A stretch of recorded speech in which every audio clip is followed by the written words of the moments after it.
Welcome to Inside, my experience with politicking in seatac. When I'm sharing things I witnessed and experienced campaigning, I want to discuss how I saw division in our community being orchestrated by a godsend to seatac. Remember, the council knows Peter is a crooked politician, yet I'm supposed to be convinced that this strong, diehard Democratic city is continuously voting for openly expressed diehard Republicans. Just saying that because when it keeps being repeated to me about, oh, don't say anything about party because this is nonpartisan and the Democrats, if they're the majority here and they hate Republicans, is just math doesn't add up to me that how if the strong Democratic area hates Republicans. Granted, I see a bunch of stuff on social media pages, but we can't lump everybody in the same box because when I go out here, nobody's asking people what party do you belong to. I don't like you. When we see each other in the stores, when a person is nice to you, we're nice, people are nice back and nobody's looking at that. Nobody's really looking at the color of someone's skin or their political party. We're not looking at those things. We're actually really looking at each other's character.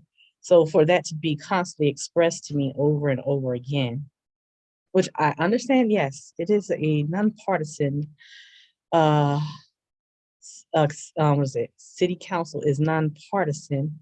So even if they have a political party, they don't have to say what their political party is, but um underlining when we're talking about voting, for me is just not really the math doesn't really add up that way. Just people who feel and think the way they do based on the information that is provided to them.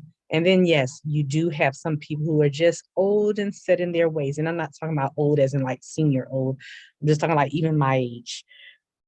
There are things that I might be old and set in my ways on and not wavering type thing. So that's what I mean by that when I say that. But just people who have a way that they want certain things or they see it, and that's just them. And I respect that. But we should put aside our differences and see that there was no voter tampering in our city for people to see that, despite what we know underlining as to be that person's real stance on things federal, that person that we voted for actually represents this community and that we feel that they represent this community or that they are going to represent this community. It has nothing to do with somebody pointing out that person is because I've seen it a lot. Oh, the mayor, she wears this and supports this person. If that really made a difference, then how is she there? At the end of the day, I like to think that my fellow neighbors and citizens are voting on issues the way we do because we think that it is best for our community. I like to think that when our community is voting, we're voting because it's what we see as the best of CTEC, our community, not somebody else's one size fit all thought, but you see that this will make CTEC better. This will help out. That it's a collective thing. Not There are some people who only think per their group, which is fine. And there are some of us who think per all of our groups, which is still fine. But in either case, whether it's per your group or all of our group, it's what you're seeing is the best.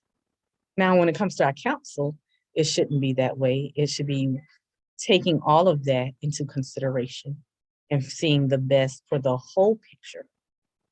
And no matter what preferential style of voting we have, I see that across the line, we care about our families, our seniors. We care about these things equally. No party, no skin color determines that or dictates that.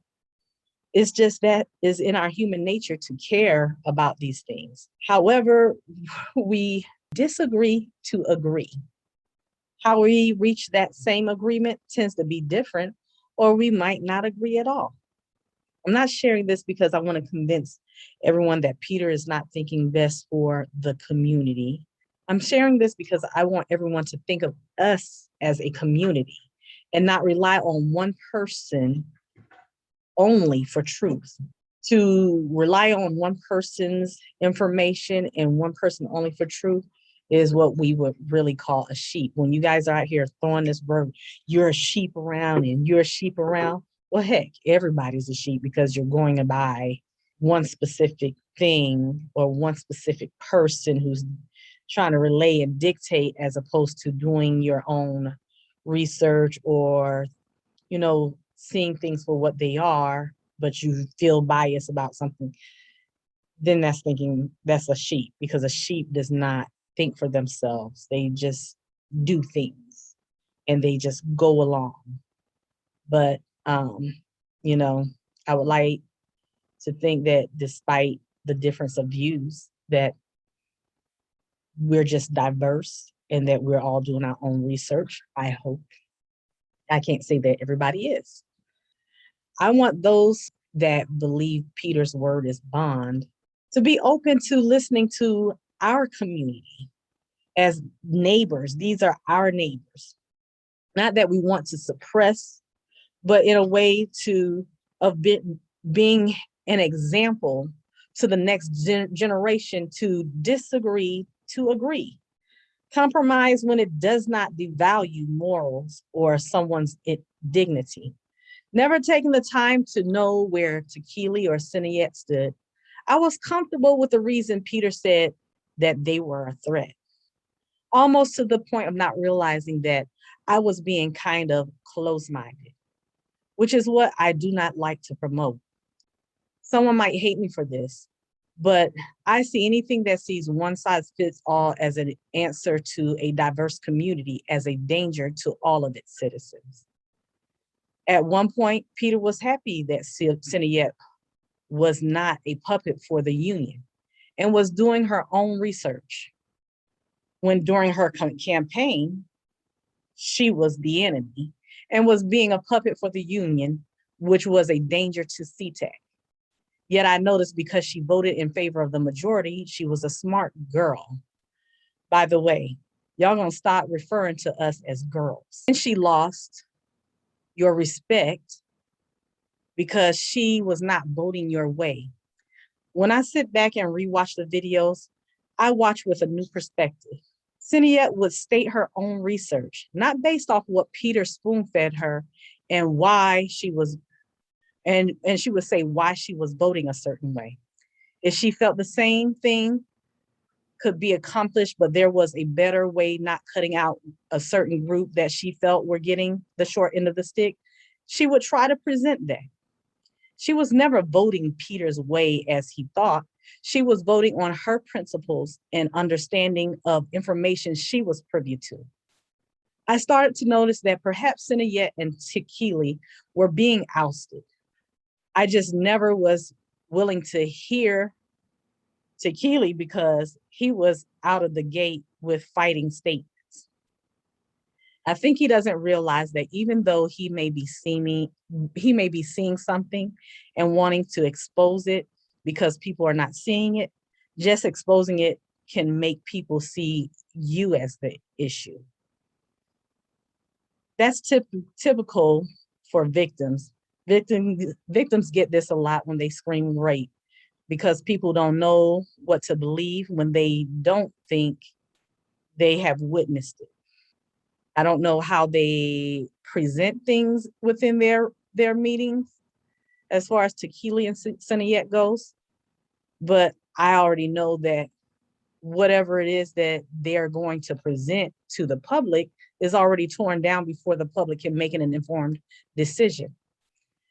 Maybe I'm missing where our council has voted in favor of or negotiated for some things of tequila and Seniet that they've brought to the table, because I do miss some of the meetings. I'm not at every single one. And perhaps the ones that I'm not at is when this may be happening. But in light of the riots and watching innocent people get attacked all last year and people misdirecting their anger, I kept saying the race baiting is a desensitizing project. Overall, there are people, a lot of people against racism if you really take the time to get to know your neighbors. Depending on how you approach the subject and how you approach them determines on how you're going to feel about them. If you're finger pointing and accusing them and lumping them in a group, or you're just being petty, nitpicking at small things the way they say in their culture, or something that they didn't think was offensive, and you start attacking them, then you're going to get the assumption that they may be racist too, when they're not, and they're probably even more pro equality if you actually get to know your neighbors, as opposed to all the attacking we do on these different platforms.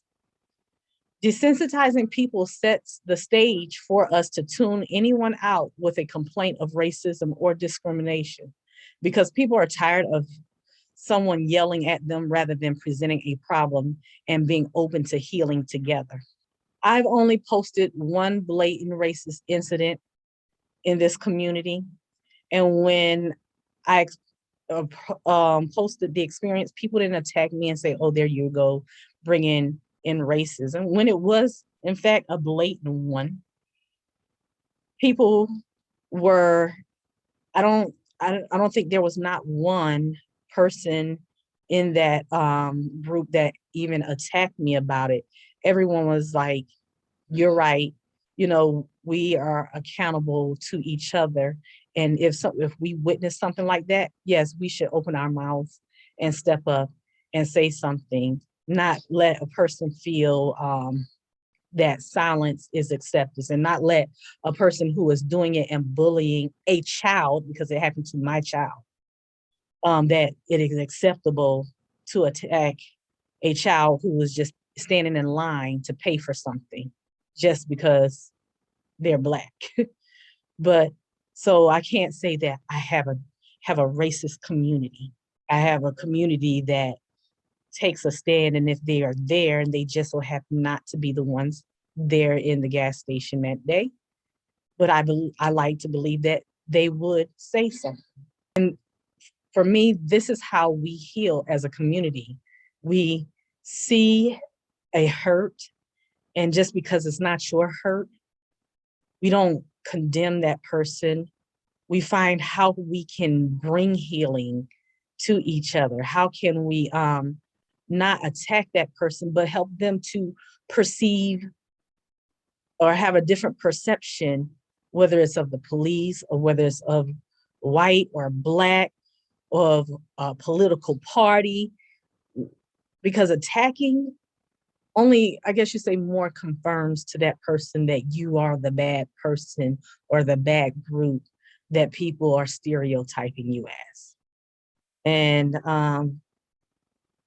pretty much, I think that's where I see that when people are not giving the opportunity to at least hear Tequila, granted that sometimes when he gets very passionate, you don't understand what he's saying.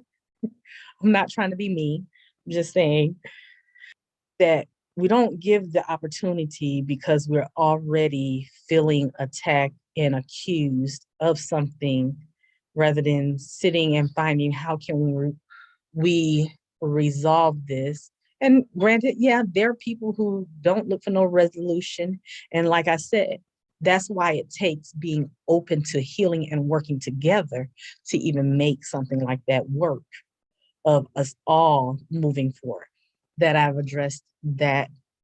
But I want to also address, the whole scenario. I saw this one meme, and it says, if you put red ants and black ants in a jar and shake it, red ants and black ants will start to attack each other until they kill each other off. Meanwhile, none of those ants ever think to attack that the person who shook the jar. Not to mention they are in a jar. How do you get out? Now, I guess I'm probably going to get kicked off some platforms for this one. Peter has claimed to not know why certain people do not like him. And I'm not going to say their names. They're ones who showed me their emails of what was going on. I have not only seen their emails, but emails that others who have emailed them and they pieced together that Peter was the fire starter amongst them. I moderate on Nextdoor app, and I watch Peter pitch progressives against conservatives. And you went hard, extra hard after one person and tried to make her feel like she was going crazy, trying to prove to everyone that you were actually coming for her. As if Nextdoor doesn't already has its own pot stirrers, you drove the nail in deeper. What Peter does is he emails differing sides on who to attack and point out that they are not getting fair treatment as though only their viewpoint is getting censored. So now, granted, yes, I know a lot of conservatives do get censored, but in Nextdoor app, on our platform in moderators group, you do have our moderators, I would say, are diverse, what you say, voters. So you're not getting all conservative or all liberals. You're getting actually a diverse community representation of my moderators.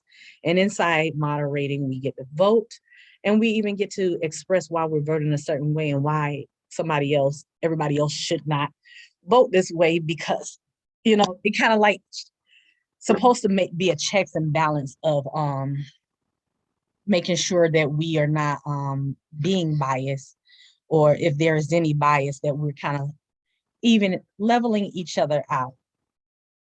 But when you go and email and point out that this person is liberal and they really don't have your back, why are you taking up for them? And this person is conservative, and you're doing those. And I've seen the emails from people. That's being a pot stirrer yourself, but behind the scenes, you're throwing a stone and hiding your hand. So I remember there being the seatac on the right page that consisted of liberals, Democrats, and conservatives. It was not just a one-party thing, but they were different groups of mindset who actually got along. They could disagree, and it was a respectable conversation. It wasn't no name calling. It wasn't no you're this or you voted for this or you're dumb or you're sheep. It was none of that. If it was a disagreement, it was more on the lines of, oh, I disagree because this, and this, and here's my reasons, and here's my resources. And then somebody else said, well, if you look at this, and this, so it was more on those lines. So when the group was deleted and I did not see it come across the moderation platform as to what the complaint is, so that way we can vote on it, I'm just still kind of baffled as to how that happened. Even when I look through the history, it's like, what happened that I apparently missed out on? Because the leader of that group, who was the one that was constantly, that you were secretly bullying, her comments or anything that was said were in public areas. They weren't anything that was being judged inside the group. So to say something happened inside that group is beyond me. Not to mention, for anyone to be in that group, if they didn't agree with what the group topic was about or what it says that the group is for, that was discrimination, and that person should have been banned or pulled out. But it's not fair to discriminate against a group, and then, because then it becomes a censorship that they feel that they are being done, that is happening. And everyone sits on their hands accepting infringement on others' rights because apparently we are hypocrites.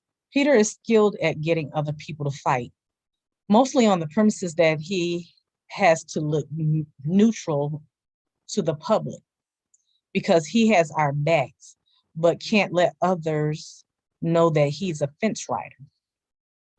In turn, we think we are doing a good thing by jumping on people that Peter deems as a threat, meaning we are arguing. Meanwhile, he's already fed this same story to the other side. Interesting thing is that we are all disagreeing to agree on a lot of things. There are things that we disagree on. And when I say this, we are arguing for the same things, but disagreeing on each other's approaches. Not to mention, some people do not know how to express their good ideas without their emotions, which therefore makes their opinion look bad. Rather than Peter being a middleman for peace, he has set it up for his idea to be the only resolution, claiming he tried to help the people he is suppressing. He knows strategy so well, and he has plenty of time on his hand to play chess with us all. He's good at playing on words, and he's, again, like I said, good at never giving the full truth so he can backpedal smoothly. It is disappointing because we scream how we want a safe community, but we cannot set aside our biases over who can brainstorm solutions.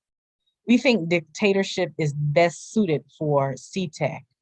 They are all our counsel and should be equally heard, as should we as citizens. We should be entitled to transparency from our counsel.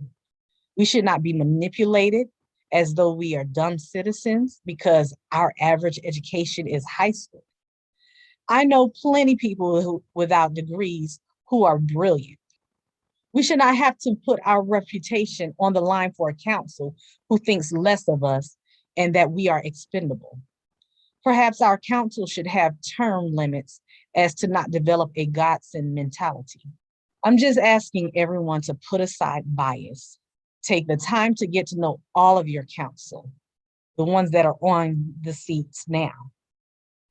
Not just who has so much free time on their hands to go to your door, whereas everyone else has full-time jobs and a family to care for. It is easy to say someone is on council and did not say something when the truth is they did, but were outvoted and their hands were tied. And that goes back to not going after the shakers because it's really the majority vote counts. And we want to hold accountable people who were the minority vote. Again, I'm not attacking council because there is a lot of good they have done, even if it was deceptive. But I don't know that if someone else had not been suppressed, if there still could have been a good outcome. I personally would like to have had that choice if I'm going to be told my vote counts. If my vote counts, so does transparency. Not only that, the community might have some good ideas to help. And I also get that leadership can get overwhelmed with suggestions and it can be time consuming if you don't have a team. But I think we do a disservice to our community when we think that everything has to be our way or one size fits all for seatac to be good. We can compromise in areas that does not affect the integrity of seatac being a family community in a safe, clean environment. I just hope that when we vote for you, council, whoever wins this election, that you are looking out for the issues and not power of control over people's freedom of choice. And definitely not abusing the city council authority. There are other people, believe it or not, conservatives, who would like to expose both Pam and Peter. They have even given me permission to share their information. I know Peter will attack, so I'd rather, if a news outlet is interested, that their witness accounts can be published with them and they can verify their credible sources, and if they want to remain anonymous, that they have spoken to these people. If you have experienced Pam's abuse of authority or know of manipulation by the council, I really don't know who you can trust to hold them accountable or file a complaint to. What I do know is we have to vote in November. Pam, the one who uses her authority to penalize citizens if they disagree with her, or Iris, who is very vocal about her platform and a fireball that a lot of us don't like her personality. Or for seat number 2, there's Stan, who no one knows anything about, and we argue so much that we never notice he's there. We, the people, were not entitled citizens to vote for his position. It was made for us, perhaps out of fear that he would lose again. Then there's Jake, who actually has a platform. A lot of us don't want to hear it because we've already been told that he's bringing Seattle to seatac, to destroy seatac. My thing is, are we voting because fear-based propaganda, or did you really care about our community? And are we doing each other a justice by contacting these campaigns to alleviate our fear, if that's what you're voting out of? Or the other option still is you can always write in your vote. I can still be written in for seat number 2, Ilona Kearney, and Kong Lefau still can be written in for seat number 6. Those are still options. And people will try to tell you that it is impossible or we're going to lose to these progressives. You have to go with the scheme he has devised. You don't. That will be a sheep mentality if that's how you're choosing to vote. Pam and Stan are not the only option. You are being pawned into thinking so. History shows that we have had politicians win as write-ins. South Carolina's Strom Thurmond and Ohio's Congressman Charlie Wilson are write-in winners. Let's not give this city to people that don't best represent diversity of thinking and transparency. Don't use the excuse that you don't have a choice. You do. You can always write in, like I said.